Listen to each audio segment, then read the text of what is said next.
Provérbios capítulo 11, versículo 31. Provérbios capítulo 11, versículo 31, diz: eis que o justo recebe na terra a sua recompensa. Em outra tradução, diz recompensa, retribuição. Nessa, quanto mais o ímpio pecador. Eis que o justo recebe na terra a retribuição, ou a sua recompensa, quanto mais o ímpio e o pecador. A série é a recompensa da honra. E nós temos aprendido em Efésios capítulo 6, versículos 2 e 3, pode colocar Efésios 6, 2 e 3, nós temos aprendido o resultado da honra, a recompensa da honra. Quando Deus colocou nos 10 mandamentos, um mandamento com algo muito especial. Ele diz: honra teu pai e a tua mãe, e Paulo fala, é o primeiro mandamento com promessa. E o versículo 3, para que te vá bem e vivas muito tempo sobre a terra. No versículo 2, volte ao versículo 2, como Paulo está explicando, é o primeiro mandamento com promessa. E o que Paulo está dizendo aqui? Ele está dizendo, olha, é a primeira vez que Deus exige algo de alguém e ao mesmo tempo oferece uma recompensa, oferece uma retribuição. Olha, normalmente, nós não somos parabenizados por cumprirmos a nossa obrigação. Ninguém tem que nos dar tapinha nas costas, porque a gente cumpriu o nosso dever. Nós não temos que ser remunerados, porque fizemos aquilo que era dever, que era direito.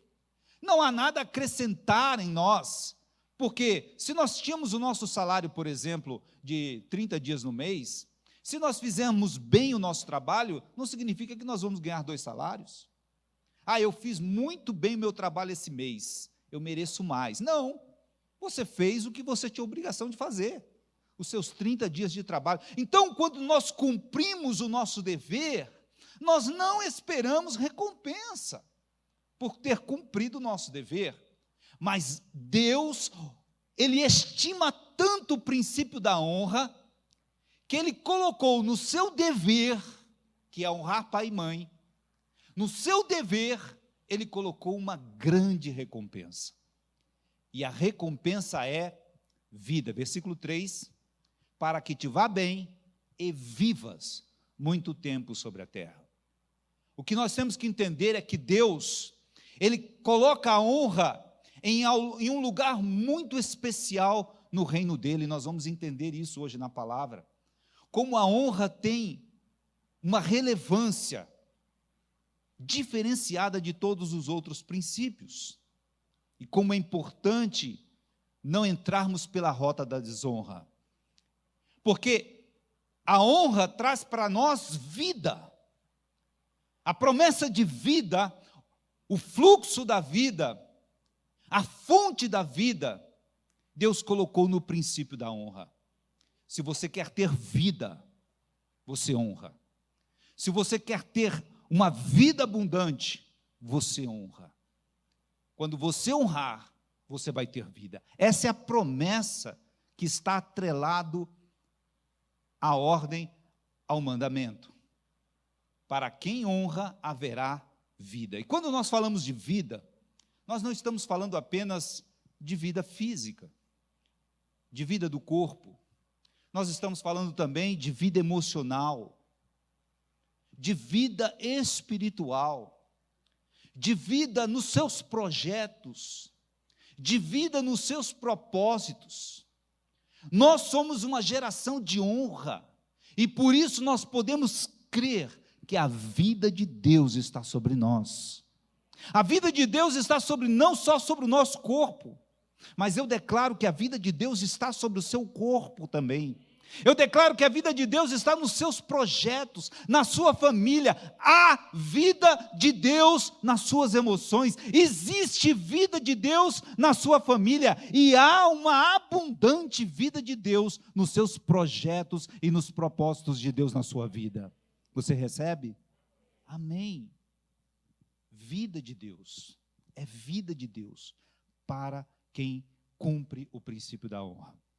Mas o versículo que nós lemos no início, ele diz: observe que o justo é recompensado. Quanto mais o ímpio e pecador. E essa ministração, eu quero trazer reflexões para criar temor no coração. Porque John Bevere, ele que trouxe para nós a revelação desse princípio com tanta maestria, no seu livro A Recompensa da Honra. Quem já leu esse livro, A Recompensa da Honra? Amém, Deus abençoe você.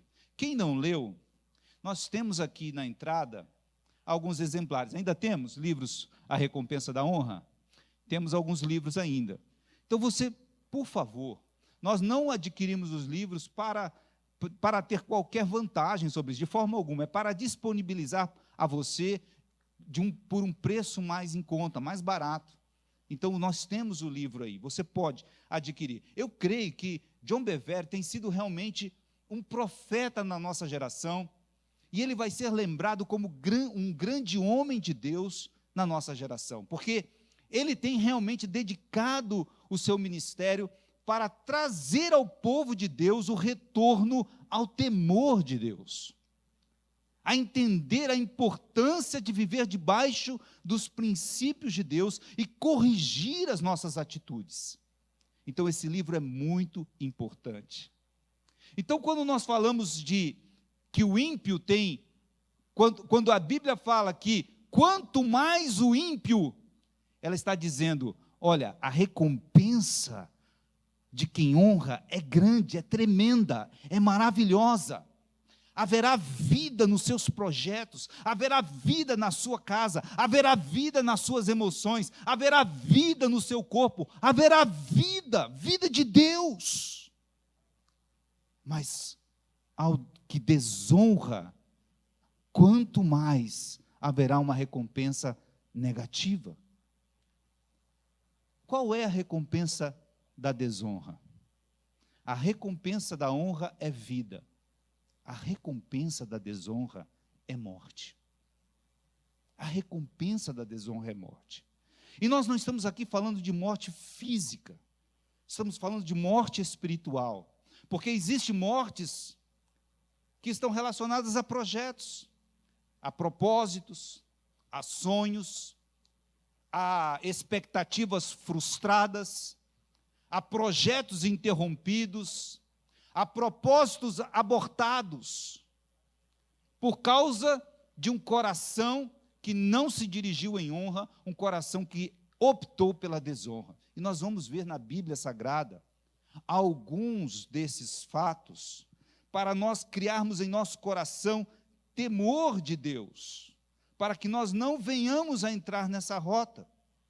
Então, nós vemos há um tempo atrás, no noticiário da TV, muita gente viu o WhatsApp, acho que todo mundo viu, um desembargador, uma pessoa de autoridade, uma pessoa de respeito, desonrando um guarda municipal, por causa que ele estava transitando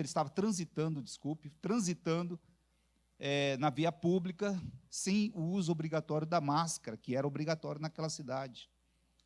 E ele deu uma carteirada no guarda, rasgou a multa na frente dele, amassou, ligou para o chefe dele, dizendo absurdos a respeito dele, dizendo, olha com quem você está falando. E aquilo viralizou, o vídeo viralizou, e aquele homem teve muitos projetos abortados, por causa daquela desonra dirigida a uma pessoa que estava cumprindo o papel da sua autoridade. Ele era uma autoridade, mas não naquelas circunstâncias. Ele não estava num julgamento para julgar. Ele não estava dentro do tribunal de justiça. Ele não estava numa das câmaras de julgamento do tribunal. Ele estava debaixo da circunscrição, da autoridade daquele guarda municipal. Ele simplesmente não quis se colocar debaixo da autoridade. Ele achou que ele era acima daquela autoridade. E aí está a desonra. Você achar que você está acima daquela pessoa que está cumprindo o seu papel. Outra pessoa que teve uma vida que ele nem sai de casa mais, está com problemas, com dificuldades. Um cidadão que é dono de uma casa de luxo num condomínio, e ele pediu uma pizza, o entregador de pizza, acho que era pizza, né? E o entregador foi entregar a pizza e ele humilhou aquele entregador, porque o entregador não queria se dirigir até a porta da casa dele, mas queria entregar a pizza ali, na portaria, como era a obrigação dele. A obrigação dele não era ir além daquilo que estava determinado. E ele queria usar da sua condição financeira e econômica e dizer, olha quem você está falando, para exigir daquela pessoa que fizesse algo que ela não estava obrigada a fazer. E isso, com certeza, essa vida dessas pessoas já não é mais a mesma. Então a desonra provoca sim mortes, provoca sim interrupções de projetos, provoca sim abortos de perspectivas. E nós vamos ver na palavra de Deus situações de pessoas que entraram pela rota da desonra e para elas não houve misericórdia. Não houve misericórdia. Gênesis capítulo 3, versículos 4 e 6. Coloque na tela para mim, por favor.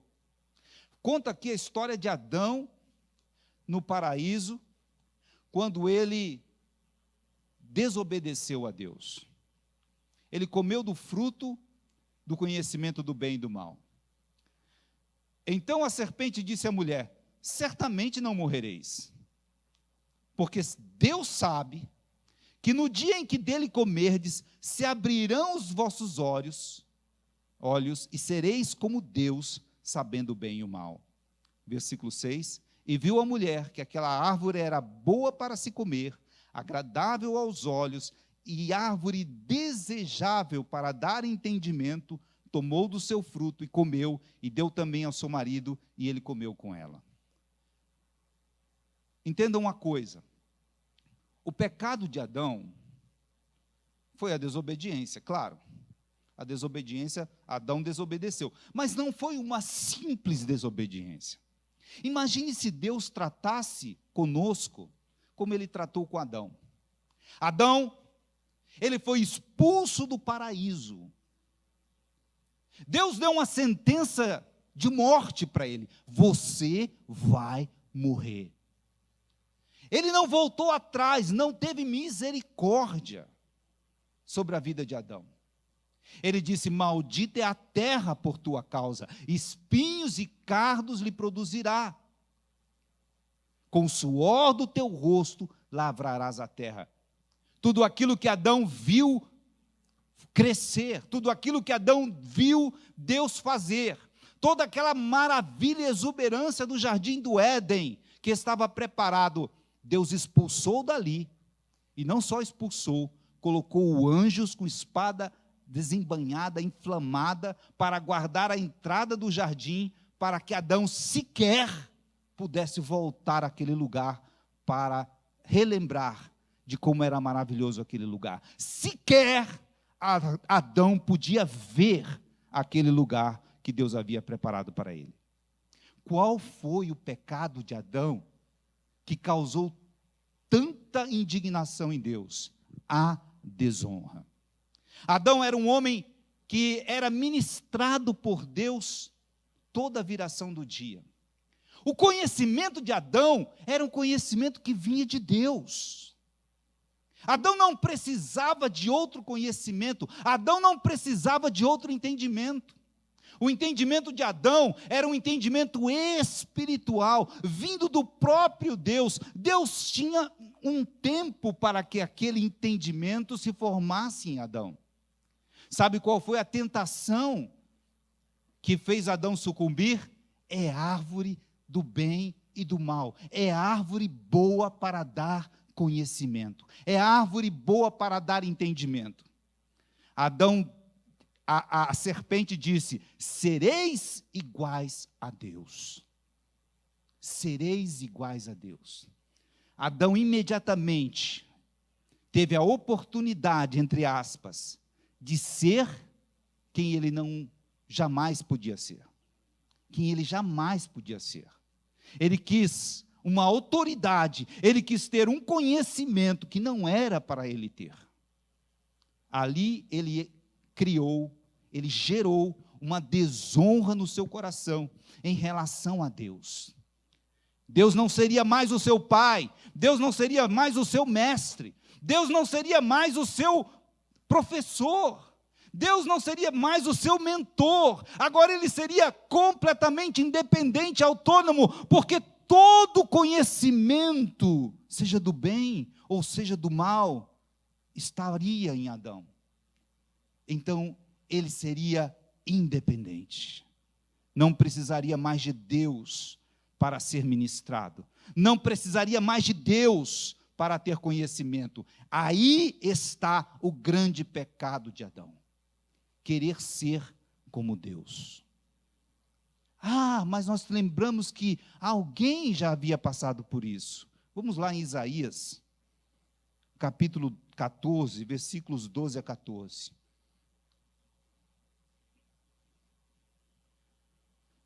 Como caíste desde o céu, ó Lúcifer, filho da alva, como foste cortado por terra, tu que debilitavas as nações.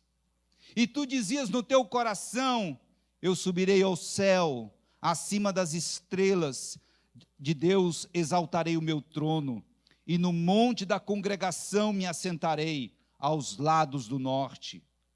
Subirei sobre as alturas das nuvens, e serei semelhante ao Altíssimo. A rebelião de Lúcifer, ela só foi pior, porque ele quis ser igual a Deus. Ele quis ter uma autoridade que não era dele. Ele quis exercer uma autoridade, uma posição que não era dele, não cabia a ele. Uma atitude de desonra diante de Deus. Para Adão, não houve perdão. Não houve misericórdia. A sentença de morte se cumpriu sobre a vida dele. Morte dos propósitos que Deus tinha para a vida de Adão. Morte para os projetos que Deus tinha para a vida de Adão. Morte sobre a terra. Morte espiritual, afastamento de Deus. E a morte física que se concretizou porque Deus, fechando o jardim, não permitiu que ele comesse da árvore da vida. Sobre Lúcifer, veio também a morte dos projetos. Projetos ministeriais, projetos espirituais. Será o quê que Deus tinha para este anjo tão perfeito e maravilhoso que Deus havia feito? Algo tremendo, com certeza, Deus tinha para ele, mas foi morte sobre a vida dele, porque ele não honrou a Deus.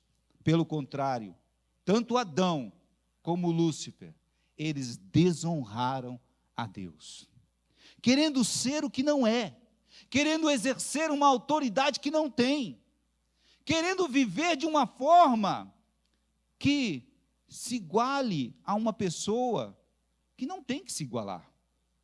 A gente diz aqui, que eu digo sempre, que essa noção de igualdade, todos somos iguais, isso é uma questão da democracia e do humanismo. A verdade é que todos somos diferentes.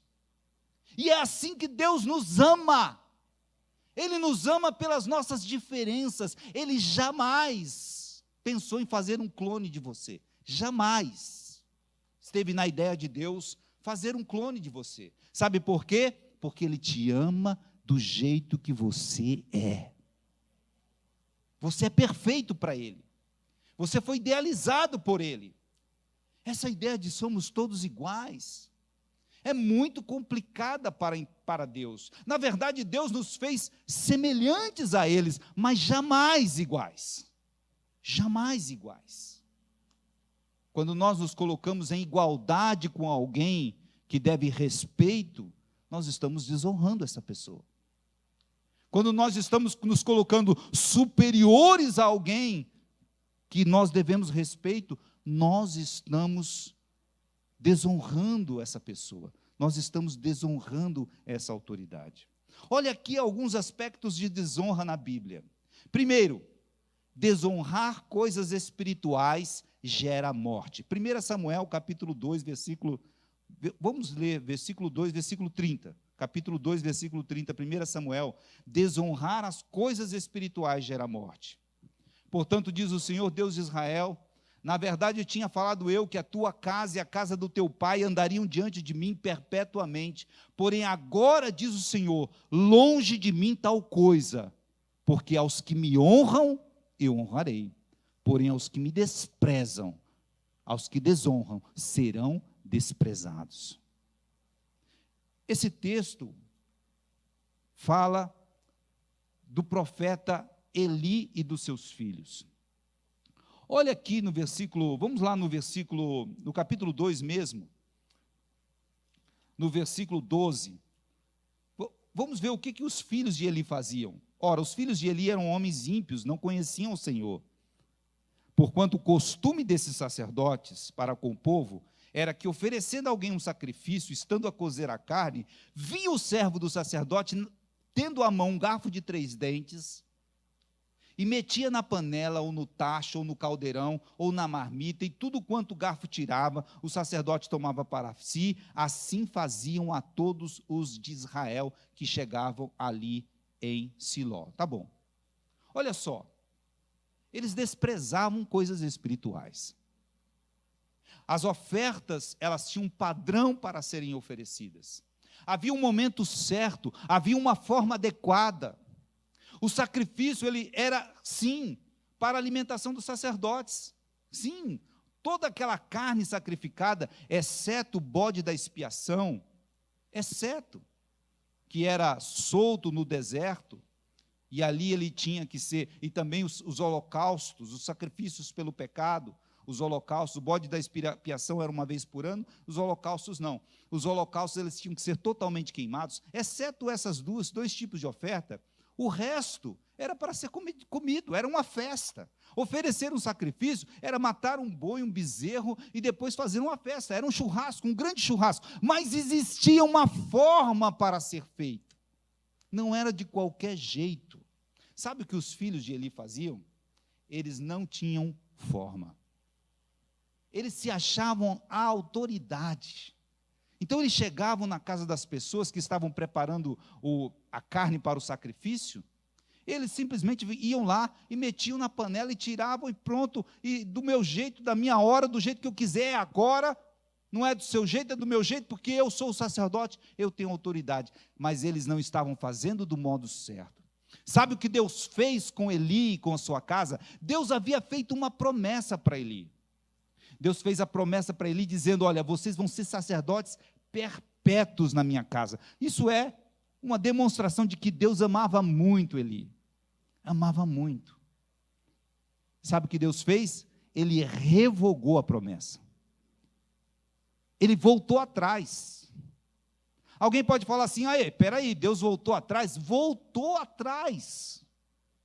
Deus desistiu daquilo que ele havia feito, o pacto que ele havia feito com Eli. Por quê? Porque ele não repreendia o comportamento dos filhos que não tinham respeito pelas coisas espirituais. Ei, você tem respeito? Nós temos tido respeito pelas coisas espirituais. Você tem respeito pela casa de Deus? Você tem respeito pelas suas atividades na casa de Deus? Você tem respeito pelas pessoas que servem a casa de Deus? Você tem respeito pelos momentos da casa de Deus? Pela ministração, pela oferta, pelo prelúdio? Você tem respeito? Os músicos têm respeito pelas suas atividades? Pelos instrumentos que tocam? Não estão aqui se apresentando para as pessoas. Nós não estamos aqui nos apresentando para as pessoas. Não importa qual é a sua categoria, não importa qual é a sua patente, não importa qual é a sua autoridade, nós estamos aqui na casa de Deus. Respeito. fazer a coisa certa, a coisa como tem que ser feita. Temor de Deus, para não entrarmos na rota da desonra. A rota da desonra na vida de Eli abortou uma grande, maravilhosa promessa que Deus tinha na vida dele. Ele seria sacerdote eterno sobre Israel. E foi abortado esse projeto. Morte. Nós vemos outras situações de morte. Desonrar as funções espirituais gera morte. 1 Samuel capítulo 13, versículos 8 a 14. 1 Samuel 13, 8 a 14. Um reino foi retirado de um rei. Esperou Saul 7 dias até o tempo que Samuel determinara. Não vindo, porém, Samuel Gilgal, o povo se dispersava dele. Então disse Saul: trazei-me aqui o holocausto e ofertas pacíficas, e ofereceu o holocausto. Tá bom aí. Ofereceu. Ele não era sacerdote? Ele era a mais alta autoridade de Israel. Se ele quisesse, ele podia até mandar matar o sacerdote. E as pessoas tinham que obedecer, como ele mandou matar todos os sacerdotes depois. Porque ele era a mais alta autoridade. O sacerdote não era mais alta autoridade do que ele. Ninguém era mais alta autoridade do que Saul. Ele era o rei, a autoridade suprema. Mas ele não podia oferecer sacrifício. Ele não podia oferecer holocausto. Ele teve pressa, porque ele estava inseguro. O tempo estava passando, o sacerdote não estava chegando. Cadê esse homem? Está atrasado. A culpa é sua, você que estava atrasado, você que não me atendeu, você que não me deu a mensagem, você que não prestou atenção, você que não cuidou na hora certa, você que não cuidou de mim. Então eu tomei a minha atitude. Desonra. Desonra diante de Deus. Sabe o que aconteceu com ele? Versículo 14. Porém agora não subsistirá o teu reino. Já tem buscado o Senhor para si um homem segundo o seu coração. E já lhe tem ordenado o Senhor que seja capitão sobre o seu povo, porquanto não guardaste o que o Senhor te ordenou. O reino foi abortado. Veio morte sobre os projetos de Saul. Não somente sobre ele. Entenda que o reino não diz respeito apenas a uma pessoa, mas a toda a sua geração. Todos os filhos de Saul, todos os netos de Saul, todos os bisnetos, os tataranetos de Saul, foram prejudicados por causa de uma atitude de desonra. Porque se Saul não tivesse agido com desonra, todos eles estariam no reino. E é por isso que muitos de nós somos responsáveis, sim, pelas condições que estão vivendo os nossos filhos. Nós somos responsáveis, sim, pelas condições que viverão os nossos netos. Nós somos responsáveis, sim, pelas condições que viverão os nossos bisnetos. A nossa geração depende de nós, mas essa noite nós declaramos que nós somos uma geração de honra, e sobre nós a vida de Deus, e a vida de Deus estará sobre toda a nossa geração. Amém? Dê um aplauso ao Senhor. Aleluia. Não viveremos a rota da desonra. Desonrar o Espírito Santo gera morte. Marcos capítulo 3, versículos 28 a 30. Desonrar o Espírito Santo gera morte. Marcos capítulo 3, versículos 28 a 30. Na verdade vos digo que todos os pecados serão perdoados aos filhos dos homens, e toda sorte de blasfêmia com que blasfemarem, todos serão perdoados. Qualquer, porém, que blasfemar contra o Espírito Santo, nunca obterá perdão, mas será réu do eterno juízo. Versículos 30. Porque diziam, olha a explicação, por que Jesus falou isso? Porque diziam, tem espírito imundo. Quando Nicodemos chegou para Jesus, ele era o principal, ele era o chefe da sinagoga. E sabe o que ele disse? Ele disse: mestre, todos nós sabemos que és vindo de Deus, porque somente quem tem a Deus pode fazer as coisas que tu fazes. Ele sabia disso? Ele disse: todos nós. Então, os demais principais da sinagoga, os fariseus, também sabiam disso. Mas, mesmo assim, para proteger a sua religiosidade, para proteger as suas convicções religiosas, para defender as suas teses teológicas, ele, sabendo que era de Deus, dizia: é demônio. Sabendo que era o Espírito de Deus que estava em Jesus. Por que eles falavam isso? Para defender conceitos teológicos, para defender posições religiosas, para defender condição social, para defender teses teológicas. Nós não entramos nesses debates. Nós não entramos nesses debates. Nós sabemos que o Espírito de Deus se move entre nós, o Espírito de Deus nos guarda, o Espírito de Deus nos guia, e nós não entramos em debate do que os outros fazem, do que os outros aprontam, do que os outros estão pensando, do que os outros estão debatendo. Nós não entramos nesse debate, porque nós guardamos a nossa vida debaixo da unção do Espírito Santo neste lugar. Amém? Nós não vamos.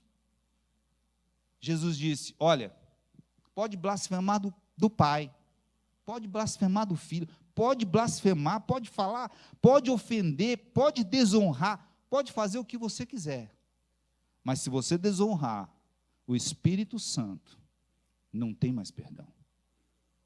Simplesmente não tem mais perdão. Ah, mas nós vivemos o tempo da graça.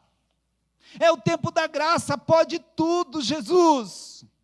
Eu posso, Jesus, porque você me perdoa. Eu posso, Jesus, porque você me acolhe. Eu posso, Jesus, porque você sempre vai me dar uma nova chance. Mas não contra o pecado contra o Espírito Santo. Não a desonra contra o Espírito Santo. O que é uma blasfêmia? É uma desonra, é uma ofensa. É uma revolta, uma ofensa, uma desonra. Aí você pode dizer: pastor, então, será que eu já pequei contra o Espírito Santo? Por que eu estou aqui?